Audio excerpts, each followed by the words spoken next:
there's no warning to anybody else that he's done the things that he's done. Picture a quiet suburban home where laughter once filled the halls, a 6-year-old girl with twin pigtails practicing ballet in the living room, a man who played catch with her brother and helped with homework. But behind closed doors, something wasn't right. This is the story of what happens when the person you trust most shouldn't be trusted at all. To understand how this ordinary family's life took an unimaginable turn, we need to start at the beginning, with a little girl named Lauren. Lauren Sylvia Beelis entered the world on September 16, 2004, in Syracuse, New York. Her parents, John and Allison Beelis, were overjoyed by the arrival of not just one daughter, but two, Lauren and her identical twin, Erica. Their older brother, Nolan, completed the trio of siblings. At just 7 years old, Lauren had wrapped up first grade at Mallister Elementary, where her curiosity and energy stood out. She balanced her days between soccer matches, ballet classes, and taekwondo sessions. An impressive resume for someone who still needed help tying her shoes. Her joyful spirit wasn't limited to sports. Lauren found happiness in the little things, belting out songs, dancing around the house, and cracking jokes that made even adults laugh. She had a soft spot for animals and once donated her long hair to Locks of Love, simply because she thought someone else might need it more. Her empathy was well beyond her years, almost suspiciously mature for someone who still giggled at knock-knock jokes. John and Allison had tied the knot in August 2001 and later settled down in Sherrill, New York, a town so safe it made security cameras feel unemployed. After the birth of their children, the family enjoyed several quiet years in a community known for its peaceful charm. However, in 2009, the couple chose to separate. Despite the shift, they maintained a cooperative custody arrangement. John spent 3 days a week with the kids, continuing to share bedtime stories and dinner-time jokes, as though the world hadn't tilted just slightly. But before we begin, I just want to say thank you to my amazing viewers and subscribers. Your support through likes, shares, and comments means the world to me. Your engagement helps make these stories even more meaningful. If you're new here, don't forget to hit that subscribe button and join our growing community of true crime enthusiasts. It was during the summer of 2009 when Allison crossed paths with a coworker named David Trebilcock. She held a position as a nursing supervisor at the Rome nursing home, while David worked there as a certified nursing assistant. Initially, they shared a professional rapport, nothing more than friendly coworkers navigating long shifts. But by February 2010, their bond had quietly evolved into a romantic relationship, something that probably made the workplace lunch breaks a little more eventful. In time, David became a constant presence in Allison's life, not just as her partner, but as someone who wholeheartedly embraced her children. From fishing outings to group shopping trips and weekend escapes to Seabreeze Amusement Park, he blended into their lives like a second coat of paint. Subtle but hard to miss. By December of that same year, he had officially moved in with Allison and the kids at their home on Primo Avenue. Strangely enough, they continued insisting to the children that they were only friends, apparently forgetting that kids are often better detectives than adults, especially when it comes to secrets hidden in plain sight. By the summer of 2011, Allison had transitioned into a new role, this time working weekend shifts in the maternity ward at St. Luke's. David, meanwhile, remained at the nursing home, although his work hours had taken a noticeable nosedive. By July, his schedule had thinned out so dramatically that he was showing up only once every 2 weeks, hardly enough to keep the break room gossip going. Despite the cut in hours, the couple's spirits were high as they began mapping out a family road trip. Their plan involved a drive down to Florida, first stopping in Flagler Beach to visit David's parents before heading off to Disney World to reunite with Allison's extended family. The idea sparked a lot of excitement. After all, it's hard to frown when Mickey Mouse is part of the itinerary. However, as the vacation approached, David's enthusiasm suddenly cooled. In a private conversation, he admitted he didn't feel comfortable going. He said returning to his hometown stirred up old baggage and difficult memories. He also shared a troubling claim that he might face legal trouble if he crossed state lines, referencing an incident from his teenage years involving poor choices at a party. If that weren't enough, he added one more unexpected confession. He had been unfaithful early in the relationship. It was the kind of pre-road trip honesty that makes you wonder if a quiet staycation wouldn't have been the better option all along. Initially, Allison felt shaken by David's confessions, but she eventually talked herself into understanding his perspective, or at least tried to. They agreed to limit the family visit in Florida to just a single day. Still, some things are hard to explain away, no matter how many mental gymnastics one attempts. Even at 19, David had been legally an adult, and his story raised questions that no road trip could smooth over. As the days passed, David continued to open up, though each new revelation seemed to unravel their relationship further. He admitted he had stayed in contact with the woman he'd once cheated with, and that their conversations had crossed several lines. He described feeling an ongoing need for constant validation and intimacy, often turning to online conversations to fulfill that void. Messages he now worried could resurface and cause serious consequences. It was becoming clear that his version of honesty came with more red flags than a clearance sale. Allison, overwhelmed and hurt, asked for time to process everything. She wasn't sure whether the relationship could be saved, but she wasn't quite ready to walk away either. For the time being, she allowed David to stay in the home, hoping that with effort and accountability, their situation might somehow improve. David, in turn, apologized and said he still wanted a future with her and the children. Unfortunately, as many have learned the hard way, apologies are easier to give than trust is to rebuild. After that, David's behavior began to shift in unusual ways. He started carrying a Bible with him nearly everywhere, not to study or quote from, but simply to hold. Despite never having shown much interest in religion before, he now spent long stretches alone in the garage, cigarette in hand, Bible resting silently in his lap. Meanwhile, his presence in the household began to fade, and he grew distant from Allison and the children. On the weekend of July 16th, Allison was scheduled for back-to-back overnight shifts at the hospital. During this time, Lauren and her siblings were set to spend a few nights with their father. Before leaving for work, Allison and David got into a heated argument. Later that night, their conversation continued over the phone, with David announcing that he couldn't bear to stay. He said knowing how much he had hurt her made it unbearable to look at her. When Allison came home from work that Sunday, David seemed calmer. For a brief moment, it felt like things might return to normal, but that hope faded quickly. Within an hour, he was once again talking about leaving, convinced she would never be able to truly forgive him. Allison asked him to stay and explained she needed time to sort through everything. But David walked out anyway. In a moment of desperation, she tried to stop him, clutching his arm, pleading with him not to go. She even scratched his back as he moved toward the door, as if a physical gesture might hold together what was emotionally falling apart. In the aftermath of that emotional meltdown, Allison assumed things were finally over between them. Believing their relationship had truly ended, she tossed out a few of David's belongings, including some of his drawing pads and the Bible he'd been carting around, and even took it a step further by breaking his phone. It was a quiet way of drawing a very loud line in the sand.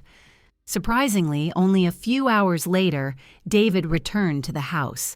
He appeared unusually cheerful and slightly out of it, and didn't seem to grasp why Allison was still upset. He reassured her that he cared deeply for both her and the children, and insisted that he would never do anything to harm them. His optimism, though oddly timed, seemed genuine enough for the moment. The following day, Monday, July 18th, the children came back from their father's place. They spent the afternoon outside, laughing, swimming, and soaking in the sunshine. David even joined in, taking part in the games like nothing had happened just days earlier. Later on, during what seemed like an unexpected turn, he asked Allison to marry him. She gently declined, explaining that she needed time to see if the relationship could truly last and wasn't ready to make that kind of commitment. Allison later recalled that David took her answer well. He laughed it off and then grew quiet for a little while. But before long, he was back to his usual self, lighthearted and smiling, as though nothing had been said at all. That afternoon, Lauren bounced around the house in high spirits, making silly faces and dancing as only a carefree 6-year-old could. David smiled and told her she was destined for greatness one day. After she skipped back inside, he quietly told Allison that Lauren was his favorite, describing her as different in a way he couldn't quite explain, like she had a light the world hadn't dulled yet. The next day, while Allison stepped out for groceries, David stayed behind to watch the kids. Everything seemed normal at first. That evening, when it was time to wind down, Allison sent the children upstairs to get ready for bed. David had already gone up ahead of them, but when she joined them a short while later, she found Lauren visibly shaken, her face flushed and streaming down her cheeks. When Allison asked what was wrong, Lauren simply said she didn't feel well but refused to go into detail. She only glanced over at David, then looked away, staying silent. David, too, had nothing to say. With no clear answers, Allison soothed her daughter as best she could, tucked all 3 kids into bed, and tried to settle into the rest of the evening. But only minutes later, her son Nolan came down to the garage and asked if they could talk. Back upstairs in a hushed voice, he shared something that left Allison deeply unsettled. David, whom Nolan had trusted like a best friend, had told him that something frightening was about to happen, and that the world would soon feel like a very dark and uncertain place. Allison did her best to ease Nolan's fears, then marched out to the garage to confront David. She was furious and demanded that he apologize for frightening her son. While she had suggested waiting until morning, David went upstairs right away and told Nolan he had only been kidding, assuring him that everything was fine and there was nothing to worry about. After that, things settled down again. The 2 adults spent a few quiet hours together before heading to bed around 1 a.m. At that point, the house was calm. All the bedroom doors were left open, and when Allison peeked in on the twins, they were fast asleep, curled up beside each other in one bed like they always did. Arms wrapped around one another in that twin-like closeness only siblings seem to understand. The peace didn't last. At around 8:30 the next morning, Allison was jolted awake by the sound of Lauren's sister screaming from the bedroom. She jumped up and raced down the hall, only to find the door shut. When she tried to push it open, it wouldn't budge. Something heavy was blocking it, and as she would soon learn, the doorway had been barricaded from the inside with a dresser. When Allison finally managed to push her way into the room, what she saw left her stunned. David was on the bunk bed ladder, Lauren, while Erica sat at the far end of the bed, visibly shaken and calling out in distress. Allison rushed forward and pulled David away from the bed. In the struggle, he reached for the top rail of the bunk, which gave way under the pressure. Lauren, still and unresponsive, slipped from the bed and landed on the floor. Allison shoved David aside and demanded to know what he was doing. In response, he said Lauren wasn't a child. He insisted she was bad. His words made no sense, especially in a moment already so far removed from reason. As Allison focused on helping her daughter, David quietly moved the dresser back in front of the door, closing off the room. Without saying anything, he turned his attention to himself. Allison stayed with Lauren, gently turning her over and beginning CPR in a heartfelt effort to bring her back. Leaning toward the open window, she called out for help, hoping that someone nearby would hear and come to their aid. Lauren's eyes opened, but there was a distant emptiness in her gaze. She was there, yet not fully present. Allison stayed close, trying to comfort her, when David suddenly returned in a state of confusion. His behavior grew more erratic, turning even on himself as he moved around the room, seemingly unaware of reality. Without warning, David came toward Allison again. In the tense struggle that followed, Allison managed to gain control of the situation, driven purely by instinct and fear. In a desperate effort to protect herself and Lauren, she pushed him back using nearby furniture to block his path. With the danger momentarily contained, Allison's attention shifted to Erica, who had been out during the ordeal. She quickly brought Erica to safety in the hallway, then ran back to help Lauren. Carrying her out of the room, she made it to the living room, only to find Nolan sitting silently on the couch, rocking gently, clearly shaken by the chaos that had just taken place. The 3 quickly left the house, with Allison guiding Erica and Nolan to find help next door. She stayed close to Lauren, gently laying her on the lawn and trying to wake her. but deep down, Allison sensed the truth. Her daughter's stillness and silence spoke volumes. There was a chill in the air, and not just from the wind.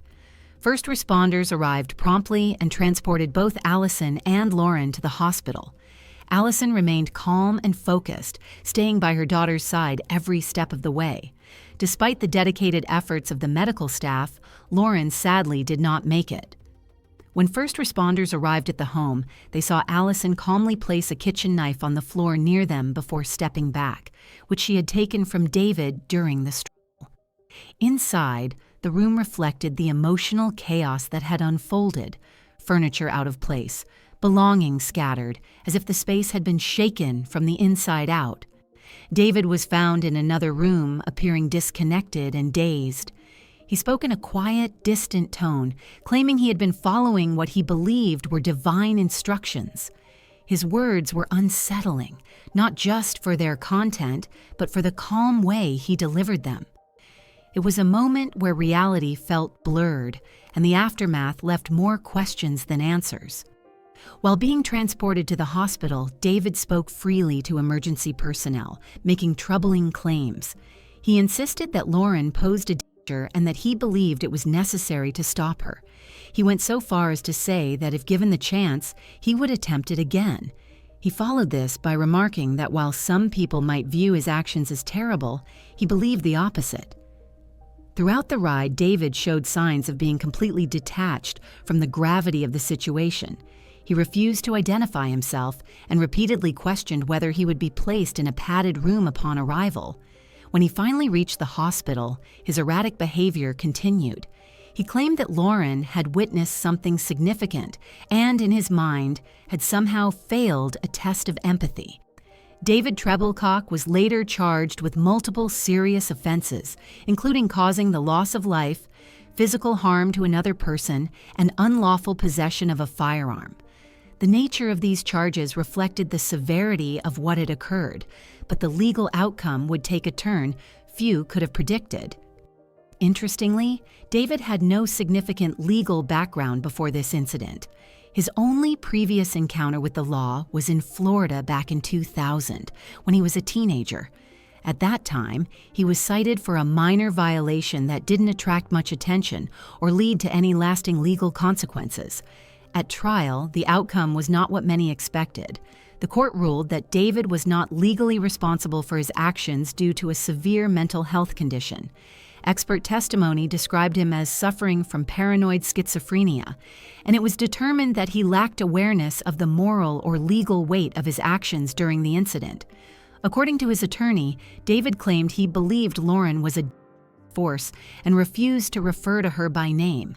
However, Allison later revealed details that painted a different picture. On the morning of the incident, David had locked the family dog in the garage and taken steps to remove digital files from a hard drive. These actions suggested deliberate planning, calling into question the idea that his behavior was entirely disconnected from reality. David was ultimately placed in a secured mental health facility, where evaluations are conducted every 2 years to determine his mental status. If ever deemed fit by medical professionals, he could be returned to the community. By April 2023, he had already been moved to a less restrictive environment, raising concern that his release may be approaching sooner than expected. Lauren's family struggled to accept the outcome. They viewed the court's decision as a lack of true accountability and began advocating for legislative change. Allison, still grieving, expressed her fear that David might one day re-enter society without warning or proper supervision. In 2021, Allison received the difficult news that the legal system would not treat the case as a criminal matter.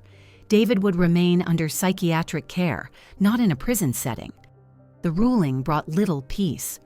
For her, the danger hadn't disappeared. It had just been quietly relocated.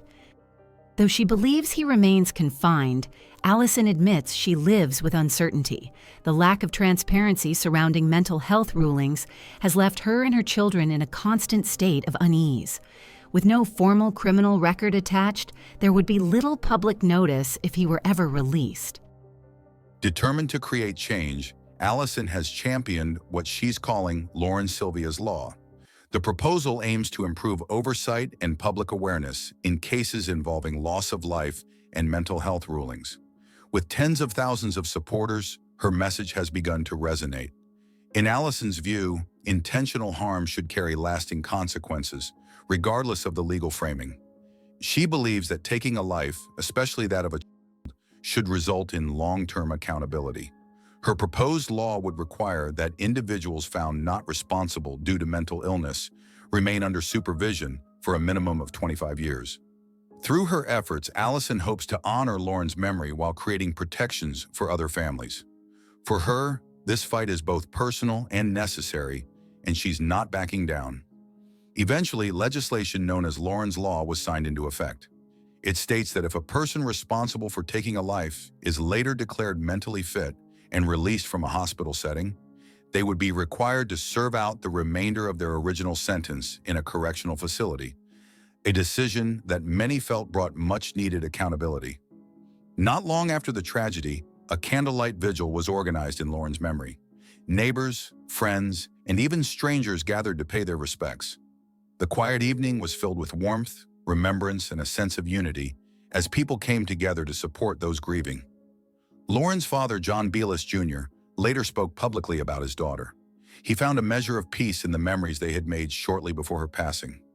One of those included a joyful family trip to a water park, an experience filled with laughter, sunshine, and the kind of moments parents carry with them forever. He recalled the affection Lauren received from those around her. "She was my little queen," he said, "and she was treated like royalty by everyone who knew her." It was a simple truth that spoke volumes about how deeply she was loved. John shared that his interactions with David had been brief, but he often checked in with his children to make sure everything at home felt safe and secure. At the time, he hadn't noticed anything concerning. If anything, the children had spoken positively about David. In the aftermath, young Nolan made a heartbreaking observation to his father. He said that David had promised them safety, only to break that promise in the worst possible way. It was a comment far too wise and far too heavy for a child to make. In 2020, the children experienced another loss with the passing of their father, John. Since then, they have remained in the care of their mother, Allison, who has continued to focus on their well-being. She shared that both children are healing and continue to receive emotional support through counseling. Lauren's farewell was held on a quiet Sunday in July of 2011. The service took place in Camden, New York, where she was later laid to rest. It was a day of reflection and love, a moment where a community stood still to remember a young life gone far too soon.